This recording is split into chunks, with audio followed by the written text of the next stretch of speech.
Hi Nursery. In our yoga today we're going to practice doing a chicken pose. A chicken pose. To do a chicken pose, first we need to get our 2 feet, the bottoms of our feet, and put them together like that. A bit like butterfly pose, that goes like this. Can you see? Your knees can go up and down.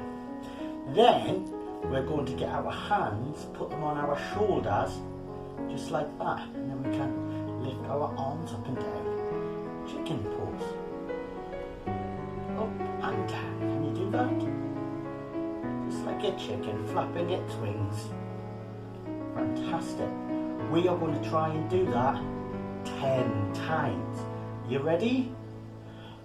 1, 2, 3, 4, 5, 6, 7, 8, 9, 10. Well done everybody.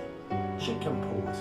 Shake your arms, shake your legs, and then you can go back to your sitting on your mat, ready